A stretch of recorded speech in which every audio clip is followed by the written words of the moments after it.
Hello, જય શ્રી કૃષ્ણ, જય ખોડિયાલમાં. તો કેમ છો તમે બધા? તમારા બધાનું સ્વાગત છે મારા મિની વ્લોગમાં. તો ઢીંગલી બેન અહીંયા અમારા સૂઈ રહ્યા છે અને ટીવી ચાલુ છે, કાર્ટૂન ચાલુ છે અને માનભાઈ ફિરકીઓને પતંગ કાઢી રહ્યો છે. અને જોઈ લો, અહીંયા મારી ઢીંગલીનું યુનિકોર્ન લટકી રહ્યું છે. મારી ઢીંગલી સૂતી છે, જોઈ લે. તમને મારો વ્લોગ ગમે તો લાઈક કરી દેજો. તા માન કહે છે કે મારે પતંગ ચગાવી છે, તો મેં કીધું ઢીંગલી સૂઈ જાય પછી આપણે પતંગ ચગાવવા જઈશું. તો પહેલાં જમી લઈએ, પછી આપણે પતંગ ચગાવવા જઈશું. ઢીંગલીને સુવડાવીને તો એ કે ત્યાં સુધી હું ઘરમાં પતંગ ચગાવું, બોલો.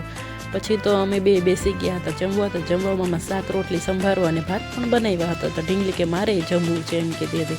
તો માન કે ના, હું પહેલાં જમી લઉં. એટલે એ જમી લીધું અને ઢીંગલીને આપણે સુવડાવી દીધી અને આવી ગયા હતા અગાસીએ.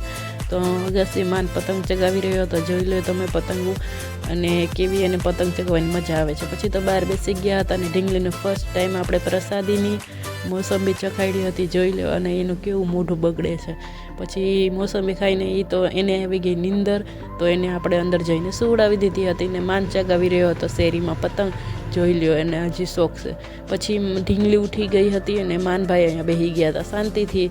તો ઢીંગલી રમે છે ને ત્યાં સુધી આપણે ફટાફટથી રસોઈ કરી લઈએ. તો તમને મારો મિની બ્લોગ ગમે તો લાઈક શેર કમેન્ટ કરવાનું ભૂલતા નહીં. મળીશું આગલા બ્લોગમાં. જય શ્રી કૃષ્ણ, જય ખોડિયાલમાં. આવજો, બાય બાય.